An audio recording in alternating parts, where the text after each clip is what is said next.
el aumento de los precios lo que ha hecho es, al deteriorar el poder adquisitivo, mantener estancado el mercado interno. Por lo tanto, la recuperación de la actividad se concentró fundamentalmente en los sectores exportadores y en algunas áreas del mercado interno ligada a los sectores de altos ingresos, y obviamente esto también repercutió en términos de que son múltiples las actividades que se mantienen estancadas, y esto también ha impactado, limitando la recuperación del empleo. Que también en este sentido el empleo formal prácticamente no se ha recuperado, y tenemos aproximadamente unos 500.000 ocupados más en actividades de autoempleo, de cuentapropismo, de changueo, que los que tenías previo al comienzo de la pandemia. Claro. Por lo tanto, eso es lo que ha producido el tema de los precios. Y en este sentido hay varios factores que me parece que ayudan para que esto haya ocurrido. El primero ha sido la evolución de los precios internacionales en algunos productos vinculados a la mesa de los argentinos, y también en algunos insumos fundamentales de la economía. Acá ha habido aumento en el precio del trigo, del maíz, de la soja, en el precio de la carne. Esto ha producido impactos en términos de costos sobre el pan, sobre la leche, sobre los cerdos. También el maíz produjo también impacto de costos sobre el precio de la carne, porque lo que no ha habido es estrategias por parte del gobierno para diferenciar la evolución de los precios internacionales respecto a los precios internos. Las medidas en ese sentido han sido en general limitadas, y a eso se le agrega que tampoco ha habido estrategias firmes que penalicen los comportamientos oligopólicos o de conglomerados con los que se manejan los dueños de los principales mercados.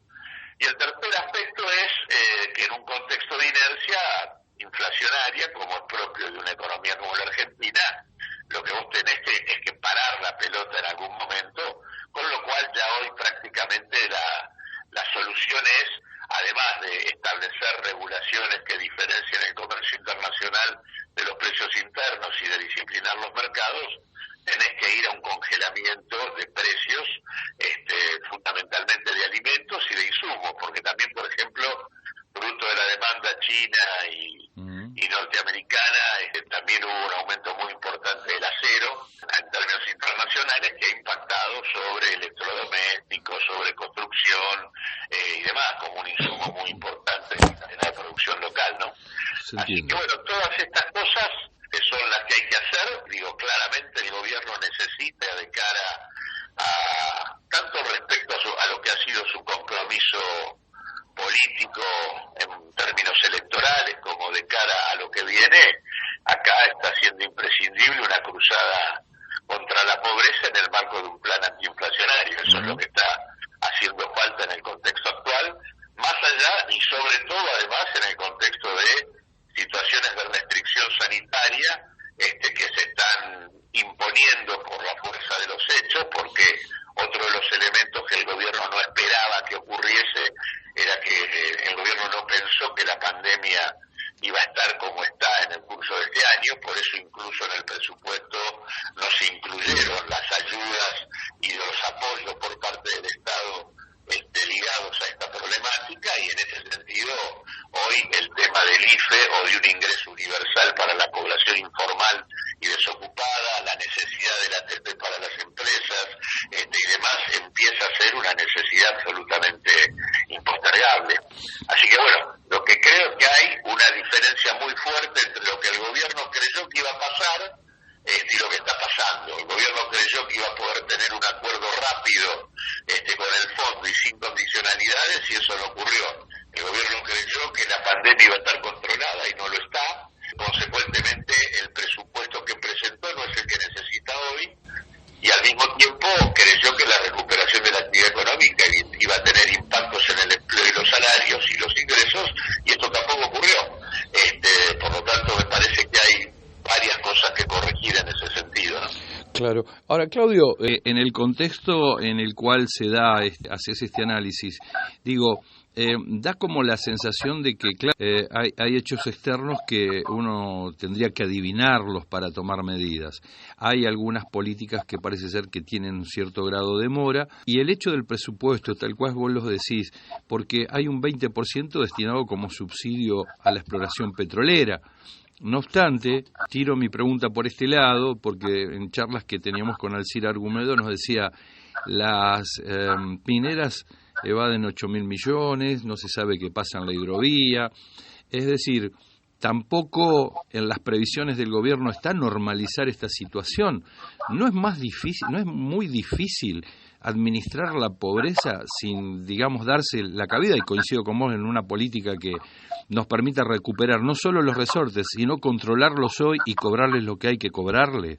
Sí, todas esas cosas son parte de una agenda de construcción de un escenario político y económico que es absolutamente imprescindible. Claro. De hecho, te diría que la fuerza de los hechos está obligando a una discusión sobre el Estado, en primer lugar, primero por las actitudes fallidas en los comportamientos de los grandes capitales privados. En este sentido, el caso Vicentín, que todavía está pendiente, es un caso que sigue demandando una intervención estatal para que no termine de consumarse el fraude que esa empresa produjo sobre el conjunto de los argentinos, ya sea sobre la banca pública, los productores y las cooperativas. Otro caso en la misma dirección es el caso Pescarmona, que ciertamente ha sido definida de manera muy razonable por el gobierno como una empresa estratégica y que acaba de ser estatizada con el aporte de tanto el gobierno nacional como de la provincia de Mendoza, y que ciertamente es una empresa estratégica desde el punto de vista del desarrollo industrial de la Argentina.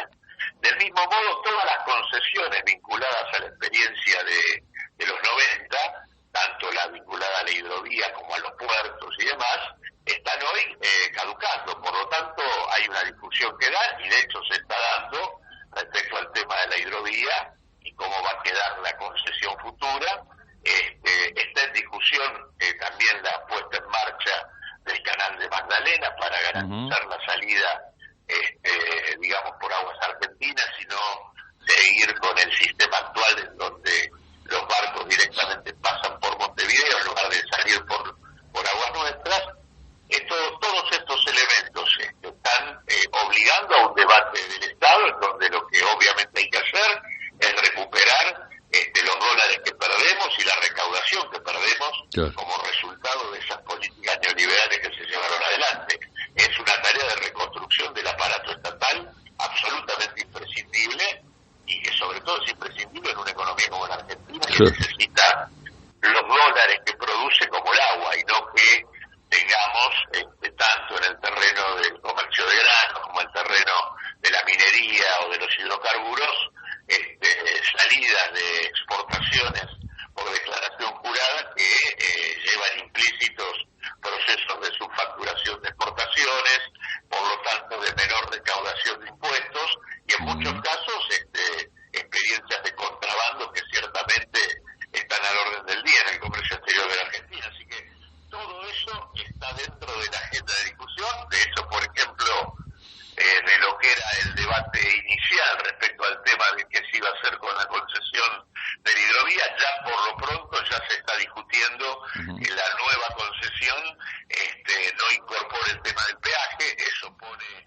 un eje muy importante, porque si el peaje queda en manos públicas, existen con eso los elementos como para rápidamente equipar al Estado con dragas propias y llevar adelante el proceso de dragado y balizamiento por parte de las áreas estatales. En este sentido, además, hay discusiones que en el marco de una experiencia política, que es una coalición electoral, como es el caso del Frente de Todos, y donde existen miradas distintas sobre estos temas, de lo que era una variante, digamos, inicial, donde parecía que se quería simplemente renovar, digamos, la concesión de la hidrovía. Hoy se está discutiendo que esto no se va a renovar en los términos en que fue, que ciertamente el peaje no sería parte de la concesión, y se abre un conjunto se está discutiendo una empresa pública integrada por las provincias, breñas y el Estado Nacional para que actúen como mecanismo de control, hay toda una serie de elementos que han aparecido y que esperemos que den un resultado positivo, ¿no? Que el tema financiero, siguiendo tu historia, digamos, en cuanto a las posiciones que has adoptado en términos económicos y lo que son las políticas de las finanzas del Estado Nacional, hoy en día se dice que 4.400 millones por día, con 2 días de pago de intereses del ELIC, prácticamente se paga un IFE anual. ¿Cómo se aborda? ¿O no se ve, no se lo siente? ¿Hay dificultades? ¿Cuál sería la interpretación justa que uno tiene que hacer? Yo lo que creo es que el gobierno no ha tomado todavía una actitud de reforma sobre el sistema financiero.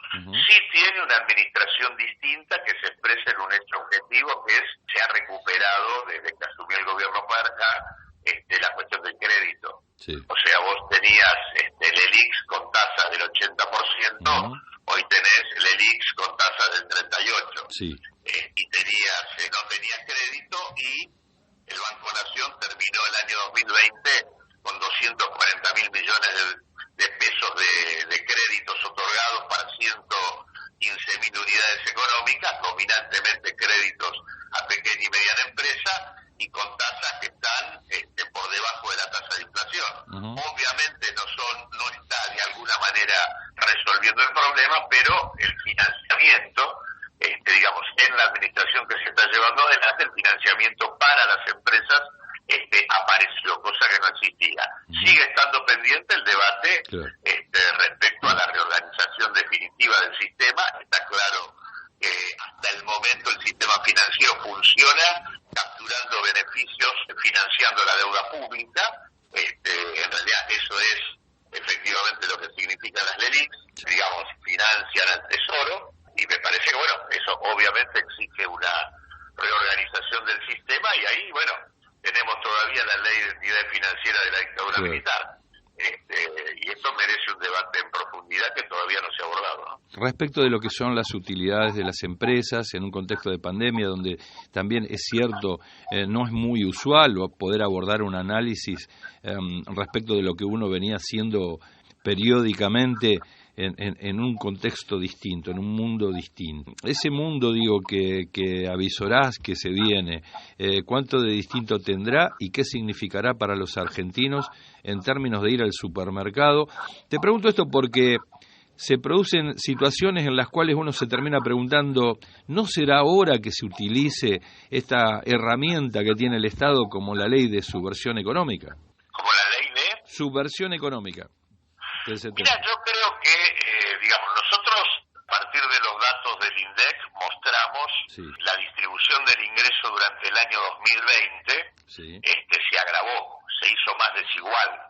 Y se hizo más desigual sobre la base de que los principales agentes económicos, las principales empresas en los principales mercados, vía el mecanismo que tienen de fijar precios, lograron no solo apropiarse de la pérdida de los trabajadores, sino además apropiarse de parte de los subsidios que puso el gobierno como modo de afrontar la emergencia. Es decir, al aumentar, o sea, el gobierno no pone dinero en las ATP o en el IFE, pero una parte sustantiva de esto termina apropiado por aquellos que tienen la capacidad en el mercado fijando precios de absorber esto en términos de excedente empresarial. O sea, el sistema la capacidad de fijar precios le permitió apropiarse de la caída de las remuneraciones y de el aumento de los subsidios. Este fenómeno tiene como correlato, nosotros mostramos los precios en el caso de las alimenticias, en el caso de Arcor, de Ledesma, en el caso de Mastelone, en el caso de Morixe, en el caso de los Grobo, o de Cresud, en todos los casos incrementos de ganancias superiores a la tasa de inflación. En el caso particular incluso de las empresas de comercialización, el caso de Mercado Libre, cuadruplicando sus ganancias en el curso de un año, la realidad de los incrementos de facturación y ganancias en el caso de Carrefour, en el caso de la red de hipermercados de Cencosud, digamos, está claro que sobre ese tipo de situaciones hay que aplicar toda la fuerza de la ley, de todas las leyes disponibles, no solo la de superación económica, la de abastecimiento, la de góndolas, todos los instrumentos hay que utilizarlos para evitar que siga pasando esto. Yo creo que hay un tema central acá. La pandemia tiene genera un conjunto de complicaciones muy grandes, pero al mismo tiempo coloca como parte de la discusión de una sociedad dos cuestiones centrales. Una, el único que puede asumir la conducción en un contexto de pandemia es el Estado. Y esto lo están mostrando todas las economías del mundo. Y por lo tanto no hay que tener temor a avanzar con la intervención del Estado en los principales mercados para resolver los problemas que estos mercados plantean.